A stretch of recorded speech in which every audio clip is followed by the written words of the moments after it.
10 bizarre coin mistakes. We're going to start off here with a very, very old coin from 1797. We're going to get way more modern here as we go.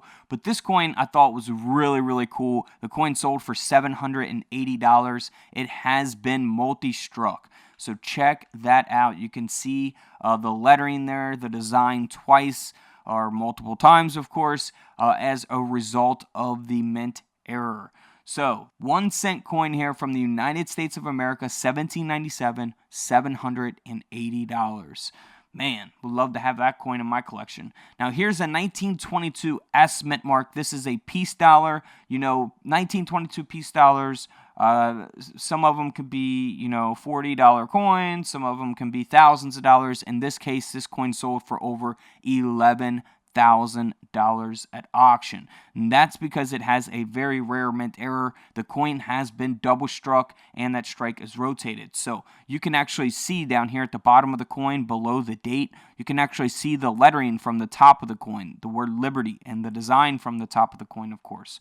And then here on the reverse of the coin, you can see that there at the top of the coin, most noticeably. This is also the S mint mark, so if you're not familiar with where the mint mark is on peace dollars, it's going to be over here on the left side of the coin, underneath the word 1.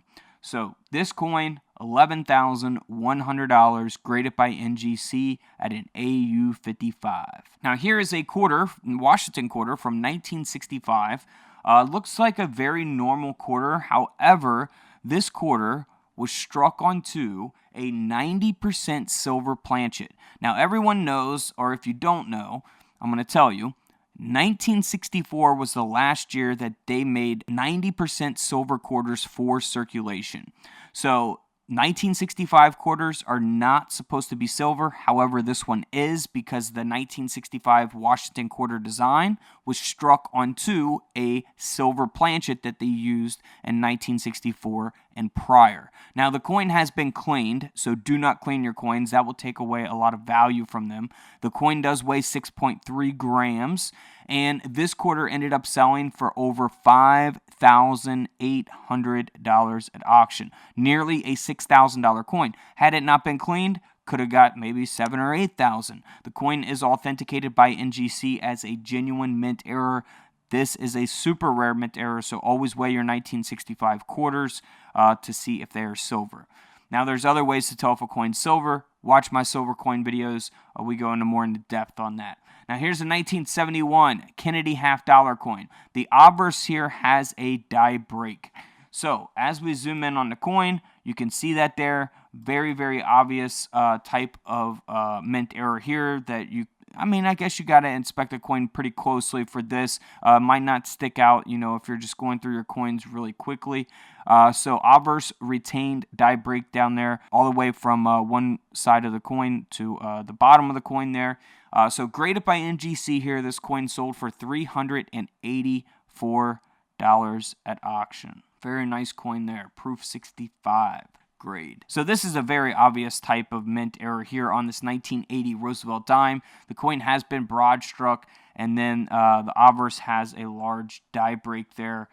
So not probably finding this in pocket change, right? This coin ended up selling for over $1,400 at auction, graded by NGC. Moving on to a 1994 Jefferson nickel, probably my favorite coin of this video, just because it's a modern coin, something to look for in pocket change. People just throw nickels, dimes, and pennies on the ground. You'll find them in parking lots. People don't think anything of, a 5-cent coin. But this coin has a valuable mint error. The coin has been double struck, as we can see here in the images displayed. You'll see the date and the lettering, the design of the coin twice there as a result of that mint error, that double strike. And this coin here ended up selling for $482 at auction. Again, you'll see that there, the design struck twice and rotated on the reverse as well. So always inspect your coins closely, even newer modern coins like this. Nearly a $500 nickel there. Now, this is a 1999 Jefferson nickel that has a large die break. You can see that extra big glob, whatever you want to call it, of metal there on the rim of the coin. Man, if you find a die break like this, also referred to as a cud die break, cud, same thing. If you find one that is this large, I would personally get it graded, depending on the condition, because these large die breaks, people love when they're this large. Collectors, it just really attracts the collector to the coin. Some can be a very, very small die break on the rim of the coin, but when you have one this large or taking up, a large portion of the coin, they tend to sell for a lot more money. So this coin ended up selling for $152 as a result of that die break. Now here is a 2000 Jefferson nickel that has been triple struck. Again, very obvious. You wouldn't have to get out the coin microscope for this one. This coin sold for $480 at auction, graded by Annex at a mint state 65. This next coin, graded by PCGS. This is something that is very, very simple to look for. 2015 Jefferson nickel here that has a rotated die.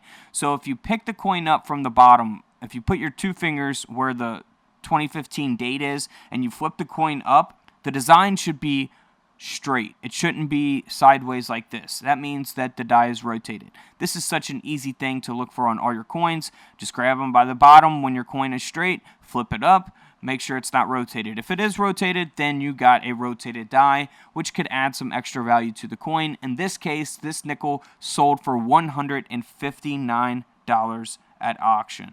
So, you never know, you might come across the $150 nickel from 2015. Moving on to a no-dated Jefferson nickel, because this coin has a mint error. We'll see a Jefferson nickel design that was struck onto a 1-cent coin, a Lincoln cent. So a double denomination error here. You got a Jefferson nickel design along with a penny design, Lincoln penny design. This coin sold for over $7,000 at auction. Of course, we're not finding that one in pocket change, but more of the modern 1994, 2015 nickels, those are a couple really good ones to look for.